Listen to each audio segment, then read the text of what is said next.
একদিন এক লোকে গেছে হযরত মুহাম্মদ সাল্লাল্লাহু আলাইহি সাল্লামের কাছে যে হুজুর আমারে একটা ওষুধ বাতলা দেন, আমার মুখে স্বাদ লাগে না, মুখে মজা নাই, রুচি নাই। কয় তাই নি?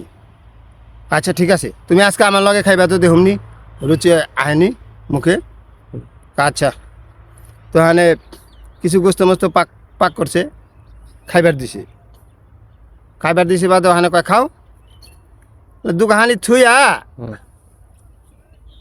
জায়গা উঠা জায়গা বাকি না খাওয়া হয় নাই তো কেমনি খাম। কয়েক যেমন তুমি এই যে প্লেটটা যে খাইবা এমন ভাবে যেমন কেউ বুঝে না যে প্লেটের মধ্যে খাওয়ান দিছিল, এইভাবে খাইবা। খাও চাইটা খাও। তো চাইটা খাইছে, খাইতে একবারে পরিষ্কার করে খাইছে, যেমন আর না ধুইলেও চলে। আচ্ছা, তো এরকম খাওয়ার পরে কয়েক তুমি এরকম 1 সপ্তাহ খাইবা, বুঝছো? আজকে খাওয়া টেস্ট করে দিলাম, বানা দিলাম, এইভাবে খাইবা। 1 সপ্তাহ খাইবা, খাওয়ার পর আমার কাছে আইবা। আচ্ছা, পেলে 1 সপ্তাহ খাইছে এরকমভাবে প্লেট চাইটা খাওয়া শেষ, একবারে প্লেট চাইটা খাইছে, ধুইলেও চলে না ধুইলেও চলে, ওইটার মধ্যে আরেকজন লিয়ে খাওয়া পারবো, এইভাবে খাইছে চাইটা। মানে চাইটা খাইতে খাইতে খাইতে খাইতে ওখানে আর এমন মজা লাগছে, একদিন গেছে একজনে সিন্নি করতেছে, ওখানে গেছে মাইটা খোরার মধ্যে খাওয়ান দিছে, ওখানে ওই যে ওই আইন পালন করতেছে হুজুরের। খাইতে খাইতে খাইতে খাইতে চাইটা খাইতে খাইতে মাইটা খোরা না জোরে চাপ দিছে বাদে এমরা তা বাইঙ্গা ওমরা তা মানে তলি বাইরে ওমরা তা মাটির মধ্যে হাত গেছে গা। ওখানে কার মিয়া কী করলেন?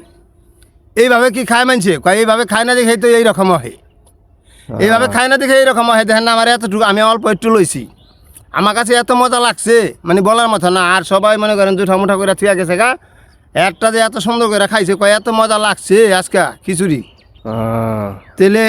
মানে এমন ভাবে খাইছে 4টা প্লেট গেছে 5টা। হ্যাঁ, এমন ভাবে খাইছে 4টা প্লেট গেছে 5টা, ওখানে ওই বাইজে বা 8টা মেলা করছে।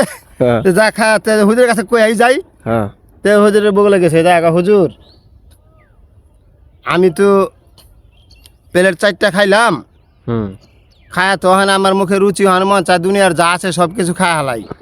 কয় এই যে এরকম জান্নাতের মধ্যে নাজ নিয়ামত থাকবো, খাইবার দিব, মনে করো প্লেট 4টা যে খাইবা ওই সব মনে করবো যে প্লেটে এই খোরা সুদ্ধা খায় হালাই, ওই সময় এলে হাম্মানে চাইবো, এই মুখের মধ্যে রুচি থাকবো।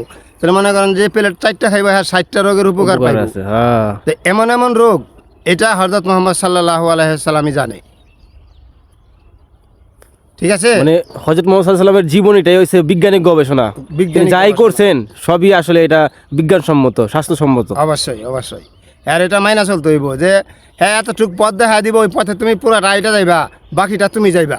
ঠিক, হ্যাঁ কি লগে যাইবো, হ্যাঁ খালি পথ একটা দেখা দিব।